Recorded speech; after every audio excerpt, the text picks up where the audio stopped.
ايه ده كل ده؟ مكرونه وفراخ. احمدك يا رب. ده انا بقالي اكتر من 4 سنين لا اكلت فراخ ولا اكلت مكرونه.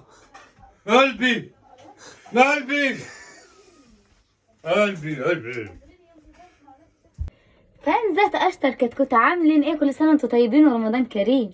اول حاجه بقى صلوا بينا على النبي وقولوا لي بتتابعوني منين، ويلا نبدا. واحنا بقى زي ما احنا عارفين ان رمضان ده شهر الخير وشهر العزومات، وزي بقى ما احنا اتعزمنا لازم نرد العزومه تاني. وعلى راي ستي كانت بتقول اللي ياكل فراخ الناس يسمن فراخه، فاحنا سمينا فراخنا. قررنا النهارده نعمل عزومه فخمه كده، ونعمل بقى الفراخ النهارده بطريقه سهله وسريعه وبسيطه، وطريقه تعتمدها في كل العزومات بتاعه رمضان. اول حاجه هنجيب الحله اللي هنعمل فيها، نحط فيها ميه ونولع عليها النار، وهنجيب بقى طماطميتين متقطعين وننزل بيهم في الميه ونقول بسم الله، وبرده بصلتين صغيرين متقطعين 4 ونقول بسم الله. حط لايك اللي شفتك ما حطيتيش. ومعايا بقى بهارات صحيحه، معايا ورق مروه، ومعايا فلفل اسود حبه زي ما هو، ومعايا علف بتاع الارانب مش عارفه اسمها ايه بس حلوه في الشوربه برده، ومعايا طبعا فلفل مطحون، ومعايا ملح. ننزل بيهم عليهم ونقول بسم الله، ونديهم تقليبه بقى كده بسيطه عشان كله يمتزج مع بعضه، ما يبقاش كده ايه الفلفل عايم على الوش والحاجات عايمه. ونغطيها بقى ونعملها لك ونسيبها لحد ما تغلي، شبه الناس اللي بتغلي في حياتنا. ما تنسوش بقى تقولي لي العلف بتاع الارانب اللي حطيته ده اسمه ايه. فراخ طبعا بعد ما غسلتها ونضفتها جيدا بالملح والليمون والخل ونقعتهم، هننزل بيهم في الميه اللي بتغلي ونقول بسم الله. وعلى فكره يا جماعه الفراخ ما بتتغسلش كتير عشان اصلا الميكروبات اللي فيها دي ما بتطلعش غير بالغليان في الميه، ما تفضلوش تغسلوا بقى وتدعكوا عشان انتوا بتزودوها اصلا زفاره. ونغطيهم ونعمل لايك جميل. يلا حط لايك الجميل. فراخ وشوربه يعني لازم معاها ملوخيه خضراء. تعالي بقى اقول لك على تكات وحركات في الملوخيه تخليها تطلع معاكي ناجحه وفيها عرق وبتبت ناس. يعني هتيجي بص عند الحته دي كلها اهي، وتيجي رايحه قطعاها كده كلها زي بعض مع بعضها، تقطعها كلها كده مع بعضها، لان العرق ده هو اللي بيعمل العرق بتاع الملوخيه، وتحطيها وتقرطفي بقى الورق اللي جنبها. قولوا لي بقى مين اللي عنده الملوخيه والفراخ الاكله المفضله عنده، اكتبوا لي في الكومنتات مين اللي بيحب الملوخيه. ده بتاع بيطلع في الارض، ده بياكلوه للمعيز. عندكم معزتين باخدهم ليهم. انا فاكره زمان كان بابا بيجيب لنا ملوخيه ياما من الارض، لدرجه ان جدي حلف طلاق 3 الملوخيه دي معاك نطبخها تاني في البيت. لا يا جدي، قد انا قربت اغدر من اكل الملوخيه. وبعد طبعا ما غسلتها وخليتها فل شمعه منوره، هنمسكوها نخرطوها، هناخدوها بقى واحده يمين في شمال وشمال في يمين وفوق وتحت وتحت وفوق، واديله ادي واديله لحد ما ننعموها خالص وتاخد على عينيها على الاخر. اخرطي بقى ونعميها، واهم حاجه العروق، اوعي تشيلي العروق. بصي بقى بعد ما خرطتها كده نص خرطه، تعالي اقول لك على تركايه ما تقوليش لعدوك عليها. انا جبت عود كزبره وعود بقدونس وعود شبت، هنخرطهم كده عليه وننعمها شويه. يا سلام بقى لو عندك عود نعناع اخضر، يا سلام، تحسي بالانتعاش كده انت بتاكلي ملوخيه، تحسي ان انت منتعشه. تقولي لي كزبره وشبت عليها ومحشي، بس اقول لك ايه، هتلاقيها في الاخر شيء فاخر من الاخر. بعد ما نعمت كده خليت الملوخيه نص خرطه، احط عليها الحاجه دي وانعم بقى كله مع بعض، وانعمه لحد ما يبقاش فيه حاجه باينه، بحيث اللي ياكلها عندك ما يعرفش انت حاطه ايه. خليكي كده ست واعيه وشاطره ولها لبه وقروبه، واعملي زي ما انا عملت كده. اللي قال لي بقى على الطريقه دي واحده صاحبتي جايه من بلاد الرافديه، نعمت بقى جدا جدا زي بشره الطفل الصغير، بقت ناعمه وطريه وكلها حنيه. خلصنا خرط الملوخيه. وزي ما انتوا عارفين بقى يا جماعه ان انا قصيره ومش طايله ورقي ناشف، بس قلت يا بت وعادي قررت النهارده نعمل شويه مكرونه نجرفكم عشان نجرفكم. يلا بينا. حطيت الطاسه بتاعتي بقى على النار، حطيت فيها بقى معلقه زبده كبيره وشويه زيت توميه علشان الزبده ما تتحرقش. وبعد كده بقى ما الزبده بتاعتي ساحت، هنزل عليها بالبصل اللي انا فرماه نص فرم، ونقول بسم الله عشان البصل ياخد كده تقليبه وريحه البصل تطلع منه، لان البصل ده بيبقى ليه ريحه شويه عن البصل التاني. ناخدهم كده واحده فوق وتحت وتحت وفوق، واديله واديله لحد ما نديله على عينيه. معرفش ليه بيشرب الادام اول ما بتحطيه، معرفش. ونحط له بقى فلفل وملح علشان يدبل. بعد بقى ما البصله دبلت كده زي ما انا دبلت كده، بعد ما كنت زي الورده المفتحه، هنزل عليها بالحته الفراخ ونقول بسم الله. حتى بقى تقليبه كده. على فكره انا الفراخ ما بحبش اشيل منها الدهون علشان دي بتخليها كده فيها طعم حلو، بتسويها بسرعه كمان. المفروض ان دي بتحط لها مشروم والكلام ده، بس اولا المشروم غالي، ثانيا انا ما بحبهوش عشان ما بحبش الحاجه الغاليه. دي بقى شويه بهارات مشكل كده هنزل بيها عليها شبه بهارات الشوي كده، بس ريحتها ايه حته تانيه خالص. ونحرقها سنه بقى، نحط لها شويه شطه ناعمين.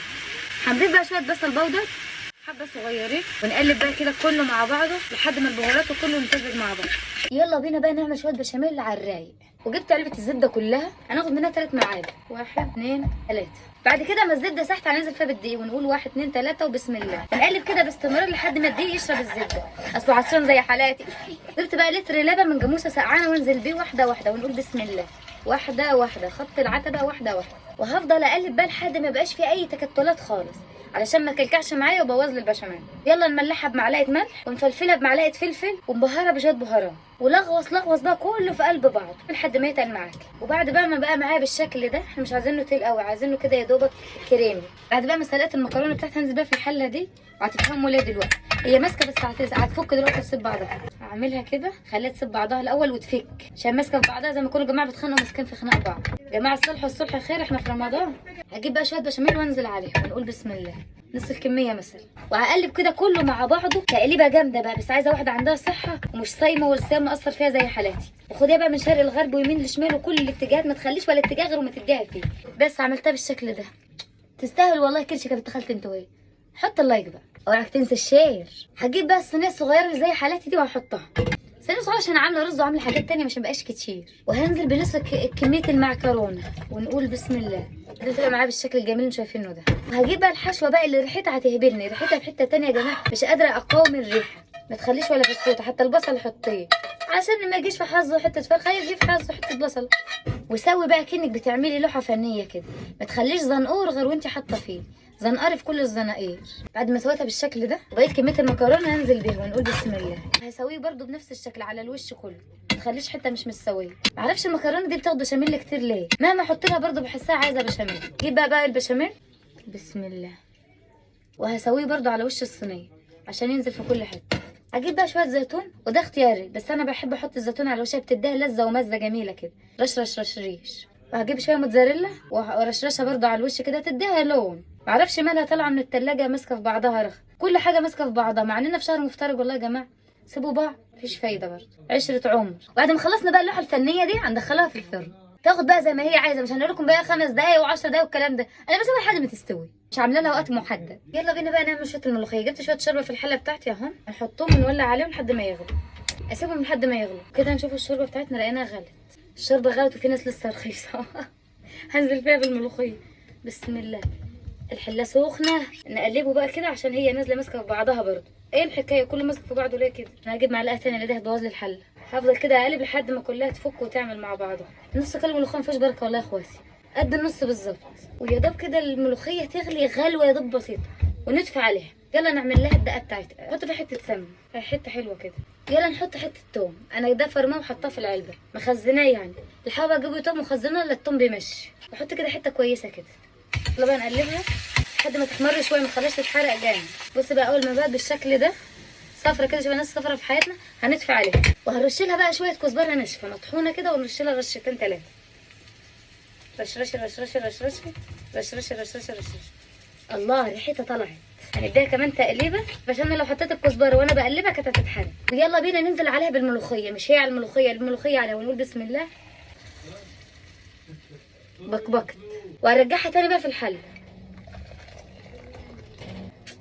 عزمه على عزمه يا ستي، احلى ملوخيه ممكن تاكليها في حياتك. يلا بينا بقى نعمل له شويه رز بشرعيه، اسم الله عليك اخصى عليا. جبت الحله بتاعتي وحطيتها على البوتاجاز، وهجيب السمنه بتاعتي، العلبه خلص. حط كده معلقه كبيره سمينه في السمنه، في الحله قصدي. بس يا جماعه الصيام مقصر واحنا بقينا في المغرب، والاكل ما يحلاش بقى غير بشويه زيت تومين. حط كده زيق من زيت التومين. بعد كده ما السمنه ساحت هننزل عليها بالشرعيه، ننزل كده بشويه شرعيه بس كده كفايه. وقلبي بقى، قلبي لحد ما تحمريها، ما تسيبيش فيها ولا حته، قلبي قلبي قلبي لحد ما تتحمر. بعد ما حمرنا بقى الشرعيه بالشكل ده اللي انتوا شايفينه، بقت شمس ذهبيه. يلا ننزل عليها بالرز. معايا شويه رز نضاف مغسولين ومتنقيين، هننزل بيهم على الشعريه بسم الله. يلا بقى نحط لها الملح بتاعها عشان يبقى رز وملح بدل عيش وملح يعني.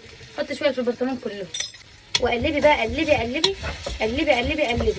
وشقلبات دبل كيك وشقلاتي كله في قلب بعضيه، ما تخليش ولا حبه غير وانت مشقلطاه في قلب الحل، كله رز كده مع بعض. ايوه بالشكل ده.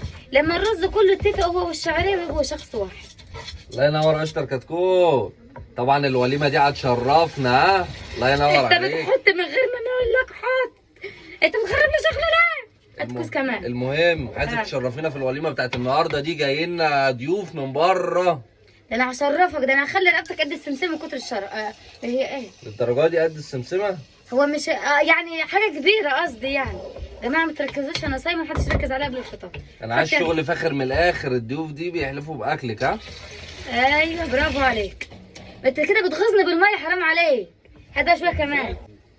تمام كده. الله ينور عليك، بيرفكت. اسيبك بقى مع مطبخك المتواضع ده. سيبني يا اخويا، ما انت سيبني من الصبح، ايه اللي اتغير يعني؟ فككم يا جماعه. يلا بقى نغطيه ونعمله لك الجمال اللي انتوا حضرتك لسه ما حطيتوش. يلا بينا بقى نحمر الدجاج. اهم حاجه الطاسه تكون محروقه عشان يطلع معاك الدجاج حلو. حطيه على النار وولعي وشويه زيت عربيات وانزلي بيهم. الازازه تبوظ لفوق، اصل انا خربانه من قدام عشان ما ننزلش زيت كتير.